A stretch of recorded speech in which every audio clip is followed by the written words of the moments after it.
2024美国选战倒数计时，白宫的下一位主人会是谁呢？这次共和党总统候选人川普重返战场，喊着跟8年前一样的口号，让美国再次伟大，再度问鼎白宫。另一位民主党的总统候选人贺锦丽，则是美国第1位女性和亚非裔的副总统，喊出美国不走回头路的口号。这2位候选人的政策将对全球，尤其是台湾有什么影响呢？记者邱慧恩、周敏文的分析报道。2024问鼎白宫，一位是重返战场的前总统川普。We will very quickly make America great again. 另一个是美国第1位女性和亚非裔副总统贺锦丽，临危受命披上竞选袍。And its sum total is to pull our country back to the past. But America, we are not going back. 越来越对立的美国社会，青睐的白宫主人会是谁呢？ Voted for Donald Trump. I feel that we should put the money where our mouths are here first instead of taking care of other nations. So we voted for Kamala Harris for president. We really care about our children, making sure that they get a good and honest education. 2020 for Biden and Harris, but this time I'm voting for Donald Trump because I've seen the difference between how I was living. I'm against abortion, and I'm also going to stand for somebody who will stand for Israel. I like the way Trump ran the country. I'm a black man, and she earned more. And this election, I think, is going to decide the fate of America, and along with the fate of America, the fate of Western civilization.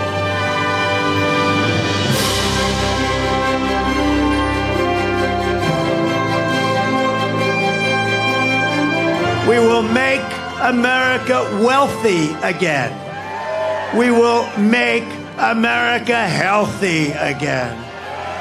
We will make America strong again. We will make America proud again. We will make America safe again. And we will make America great again. Thank you, Pennsylvania. Thank you. 在人群欢呼中，前总统川普4年后重新问鼎白宫。今年78岁的川普，原本是川普集团董事长兼总裁，后来跨界主持系列节目实境秀《谁是接班人》。2015年6月宣布参选，并且成功登上第45任美国总统。2020年败给拜登，连任失败。如今卷土重来，仍然喊出8年前的竞选口号，让美国再次伟大，显示出川普从未改变美国优先的政策方针，而他的具体行动是直接退群国际组织。Thus, as of today, the United States will cease all implementation of the non-binding Paris Accord and the draconian financial and economic burdens the agreement imposes on our country.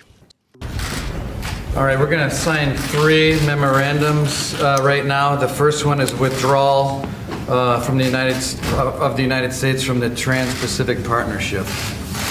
So I decided, rather than terminating NAFTA, which would be a pretty big, shock to the system, we will renegotiate. 那退群这个事情，其实美国的老百姓可能他也不晓得，他也不在乎。可是在我看来，我觉得要让美国再次伟大，你退群你就没有办法伟大，你要影响世界才有办法伟大。川普执政时期就不满北约国的国防支出太低，今年更是祭出保护费说法。Yes, I said, you didn't pay, you're delinquent. He said, yes, let's say that happened. No, I would not protect you. In fact, I would encourage them to do whatever the hell they want. 川普甚至说，台湾偷走了晶片事业，需要付保护费，认为台湾国防支出要从现在占 GDP 2.6%提升到10%。你知道台湾的税收占我们 GDP 大概才13%，那你10%要拿去当国防费用，那你其他剩下3%，你说我们要付公务人员的薪水，我们要所有的社会福利支出，我们国家要建设，根本就没有钱了。就川普很喜欢每天出来到处讲，那到处讲就会影响到台湾的形象。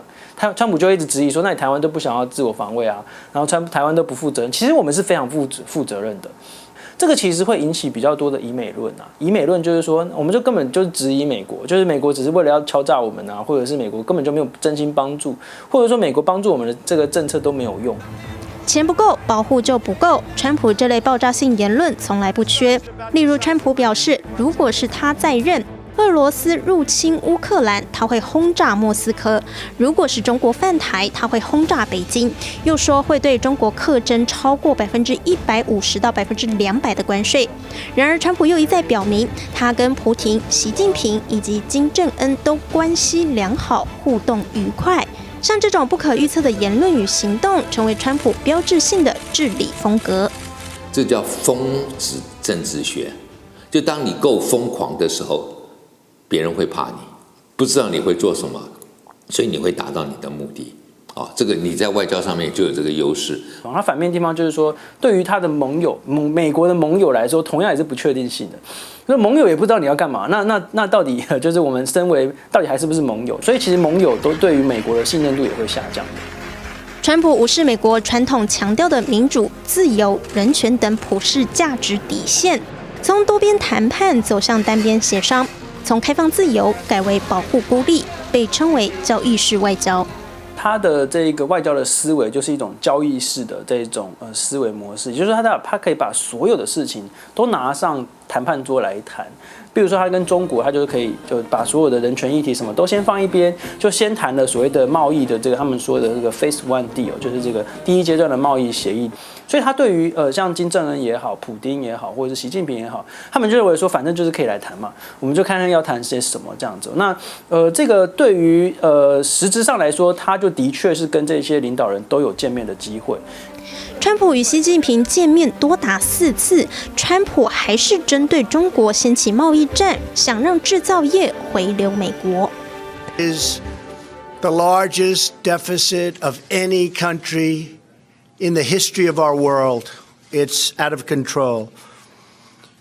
We have a tremendous intellectual property theft situation going on, which likewise is hundreds of billions of dollars, and that's on a yearly basis. 因为你课关税，基本上是进口商要缴那个关税，那进口商基本上是美国人，当然可以事后转嫁给消费者，可是这要看消费者能不能接受。当然也有可能他要求对方的出口商要去付这个关税，要求对方的出口商要去降价，可是后来的研究证明说，那一方面的力量其实是不大的。那还有一种情形就是，他会重新去找供应商，那愿意以比较低的价格来供应，那这样子的话，他就可以免掉那些关税的困扰。不过这一方面呢，要重新谈契约，这个都是旷日弥久，都是很麻烦的。我觉得他不够诚实来面对这个问题，就是今天美国已经没有在制造业上面有竞争力，你应该把工人去转到别的你最强的项目嘛。可是问题是，美国的现在的高科技业，在矽谷也好，在西雅图也好，大部分的工程师，大部分的这些工作亚裔的多，所以白人会有失落感。那他就要骗他们说，我可以把这些汽车工业、钢铁工业再带回来，真的很难。惩罚性关税不只针对中国，还包括进口到美国的钢铁和铝制品。其实台湾在那个时候的出口并没有变坏，那尤其是电子业。那电子业，美国基本上很多都不能够接受从中国过去的电子产品，那所以这让我们台湾的像伺服器说还有像一些晶片，那基本上就不是再透过大陆生产到美国去，而是台湾的电子厂自己移回来台湾生产。一方面促成了台湾的经济成长率，二方面促成了台商回流。川普副手是年仅40岁的范斯，政治生涯只有参议员这段经历，但是他代表出身铁锈带底层成功翻身的白人。然而他跟川普类似，都是孤立保护主义，不可预测的手段，还有爆炸性言论，都成为对手攻击的焦点。The American people are exhausted with his gaslighting. Exhausted with his gaslighting. Enough! We are ready to turn the page! 现年60岁的贺锦丽是旧金山地方检察官出身，曾任加州总检察长跟参议员，目前是美国副总统。而他的副手是一样60岁的华兹，目前为明尼苏达州州长。从政前曾是军人和高中老师，曾赴中国教书1年。I will always put the middle class and working families first. I come from the middle class, and I will never forget where I come from.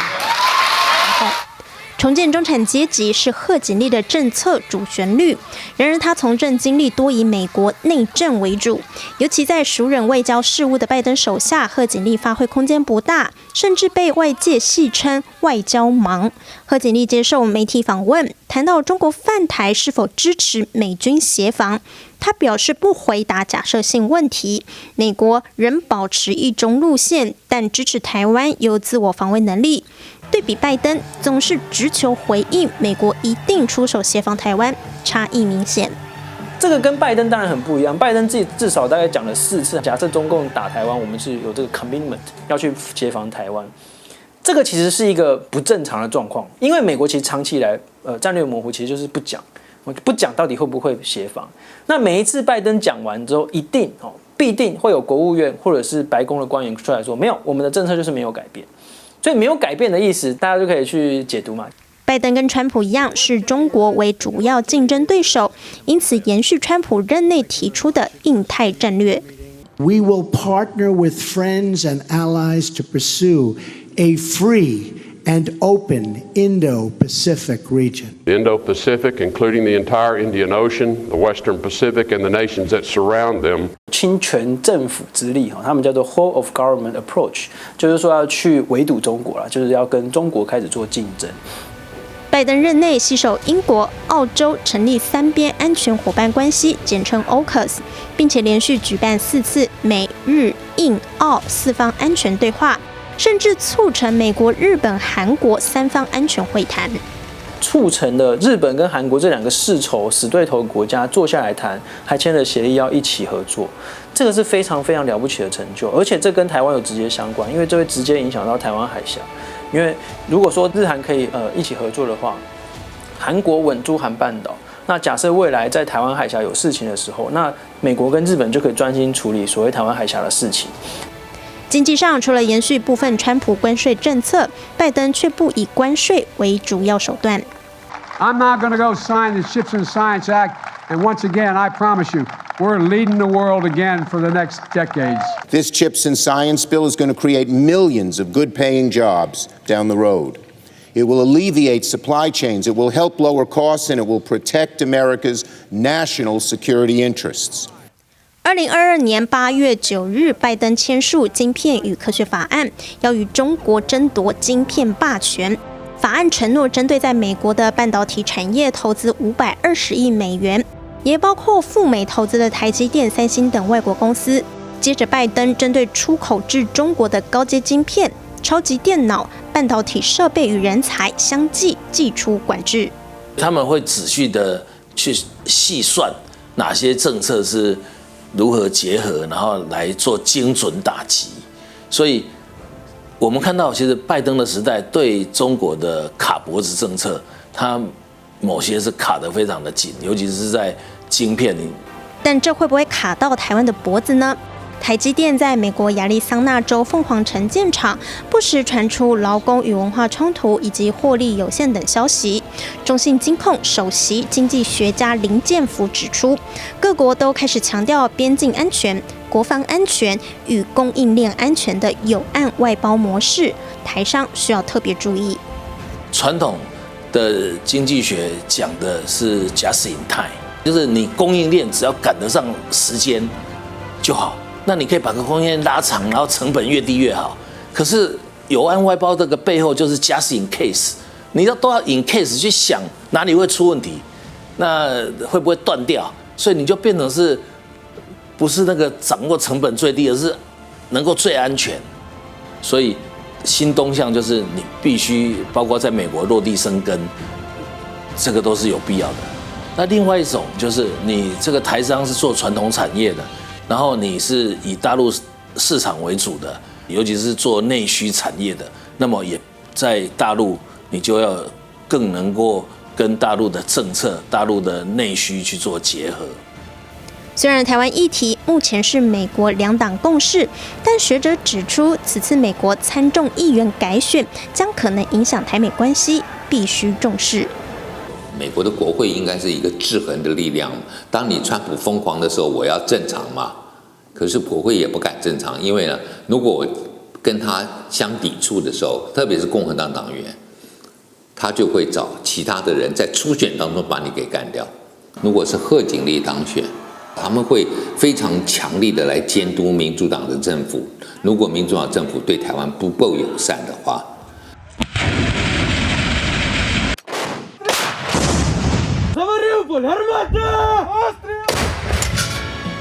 拜登任内发生俄乌战争跟以哈战争，甚至演变成中东区域冲突，不断金援跟支援武器也引起部分美国民众反感，成为川普嘲讽的重点之一。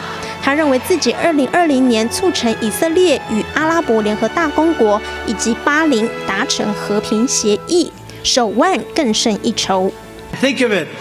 All those people are dead in Ukraine. It would have never happened. Dead in Israel would have never happened. Israel would have never been attacked. Ukraine would have never been attacked. We wouldn't have had inflation. China wouldn't be looking at Taiwan. They're thirsting for Taiwan. They wouldn't be thinking about it. North Korea was happy with me, and they're not happy right now. Joe Biden is the worst. 我觉得民主党在这一方面真的很糟糕，就是你没办法用你提供援助作为你要求他走上谈判桌的一个很强的这个力量工具。这算是一个蛮不容易的一件事情就是跟这个让这个阿拉伯国家跟以色列之间其实确实有这个坐下来谈的这种机会，过去是比较少见。中东的状况其实一直以来都很难处理，因为普丁要不要出兵这件事情包括好几个层面，这种根本性的结构性的因素不会是你去签了几个协议，或者你去造访几次，或者你跟他们领导人见过几次面就可以解决的。白宫的主人会变，但地缘政治、外交盟友、经济竞合，台湾都深受美国影响，这点永不改变，不得不上紧发条，迎接挑战。